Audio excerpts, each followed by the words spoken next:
یہ آیت نہیں پڑھی ہے. اللہ نے قرآن کے 18ویں پارے میں کہا وَنَزَعُ الْمَوَازِينَ الْقِسْطَ لِيَوْمِ الْقِيَامَةِ وَنَزَعُ الْمَوَازِينَ الْقِسْطَ لِيَوْمِ الْقِيَامَةِ. کل قیامت کے دن اللہ تبارک و تعالی انصاف کا ترازو رکھے گا. کل قیامت کے دن اللہ تبارک و تعالی انصاف کا ترازو رکھے گا.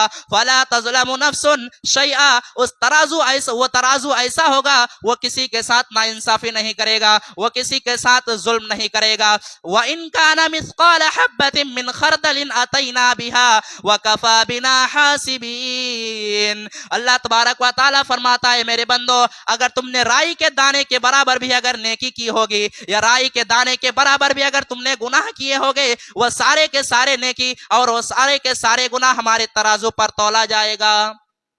صحابی کہنے لگے اللہ کے نبی, جب اللہ کے ترازو پر اتنا خطرناک معاملہ ہوگا یہ تو میرے برداشت سے باہر ہے, یہ تو میرے کیپیسٹی سے باہر ہے. اے اللہ کے نبی میں اتنا بڑا رکس نہیں لے سکتا. اے اللہ کے نبی میں اتنا بڑا رکس نہیں لے سکتا. اے اللہ کے نبی انی اشہدک کأنہم کلہم احرار. اے اللہ کے نبی میں آپ کو گواہ بنا کر کے کہتا ہوں کہ میں نے اپنے سارے غلاموں کو آزاد کر دیا. جو بھی میں نے ان کو سزا, جو بھی انہوں نے غلطی کی تھی سب میں نے اسے معاف کر دیا. اور اے اللہ کے نبی میں آپ کو گواہ بنا کے کہتا ہوں اور تمام لوگوں کو گواہ بنا کے کہتا ہوں کہ میں نے سارے غلاموں کو آزاد کر دیا. یہ حقوق العباد. آج افسوس ہوتا ہے, عدالتوں پہ چلے جاؤ, کچہریوں پہ چلے جاؤ, بھائی بھائی کے خلاف کیس لڑ رہا ہے, باپ بیٹے کے خلاف کیس لڑ رہا ہے, رشتہ دار کے خلاف کیس لڑ رہا ہے, پڑوسی کے خلاف کیس لڑ رہا ہے. سب سے زیادہ آپس میں لڑائی جھگڑے یہ مسلمان قوم کر رہی ہے. یہ شرم کی بات ہے اور چلو بھر پانی میں ڈوب مرنے کی بات ہے. ہمیں تو سب سے زیادہ حقوق العباد کے معاملے میں ساودھان رہنا چاہیے. میرے پیارے بھائیوں, اللہ کے نبی صلی اللہ علیہ وسلم گارنٹی دیتے ہیں. آپ نے فرمایا انا زعیم ببیت فی ربض الجنہ, میں اس شخص کو جنت میں مکان کی گارنٹی دیتا ہوں, میں اس شخص کو جنت میں پلاٹ کی گارنٹی دیتا ہوں. اور چمنی بازار کے لوگوں, پورنیہ میں زمین خرید لیتے ہو تو اپنے آپ کو بہت خوش نصیب مانتے ہو, پورنیہ میں مکان بنا لیتے ہو تو اپنے آپ کو بہت خوش نصیب مانتے ہو کہ میں نے پورنیہ میں زمین خرید لی. میرے نبی تمہیں جنت میں پلاٹ دلا رہے, میرے نبی تمہیں جنت میں مکان دلا رہے. بس ایک کام کر لو, انا زعیم ببیت فی ربض الجنہ, میں اس شخص کو جنت میں مکان کی گارنٹی دیتا ہوں. لمن ترک المراء وان کان محقا, جو حق پر رہنے کے باوجود جھگڑا چھوڑ دے, وہ انسان حق پر ہے, وہ بالکل صحیح ہے, تب بھی دوسرے بھائی سے جا کر کے کہتا ہے جو بھی ہوا چلو معاف کر لو, آپس میں معاملہ سلجھا لو, میں اسے جنت کی گارنٹی دیتا ہوں. یہ حقوق العباد کا معاملہ. آج تو ذرا سی بات پر بھائی بھائی سے تعلق توڑ لیتا ہے, باپ بیٹے میں رشتہ ختم ہو جاتا ہے, پڑوسی سے دشمنی شروع کر دیتی ہے, یہاں تک دشمنیاں ہو جاتی ہے, انسان مرنے لگتا ہے, اپنے بچے کو وصیت کر کے جاتا ہے خبردار تو میرے بھائی سے بات نہ کرنا, تو میرے باپ سے بات نہ کرنا, تو میرے بیٹے سے بات نہ کرنا, پڑوسی سے کوئی تعلق نہ رکھنا.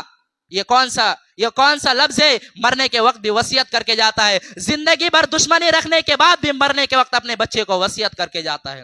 میرے پیارے بھائیوں, کیا آپ نے اللہ کے پیارے نبی کی یہ حدیث نہیں سنی ہے؟ آپ نے فرمایا لا يحل لمسلم ان يهجر اخاه فوق ثلاث, کسی مسلمان کے لیے یہ جائز نہیں ہے, کسی بھی مسلمان کے لیے جائز نہیں ہے کہ اپنے مسلمان بھائی سے 3 دن سے زیادہ تعلق توڑ کر کے رکھے, کسی مسلمان کے لیے یہ جائز نہیں ہے.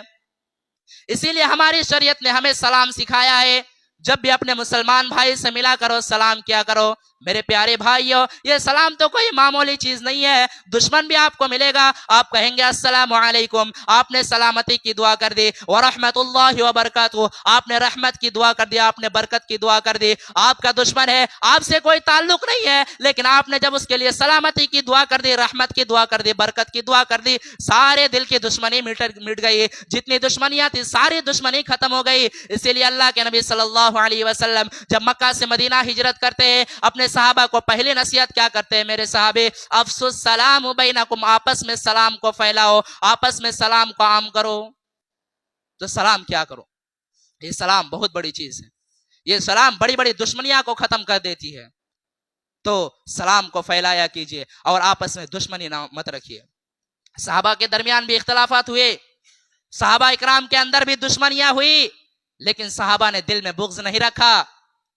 اما عائشہ رضی اللہ تعالی عنہ کے ایک بھانجے تھے, ان کے بہن کے بیٹے تھے جن کا نام عبداللہ بن زبیر تھا. عبداللہ بن زبیر کی خالہ تھی اما عائشہ. 1 میٹر پہ خالہ اور بھانجے میں اختلاف ہو گیا. عبداللہ بن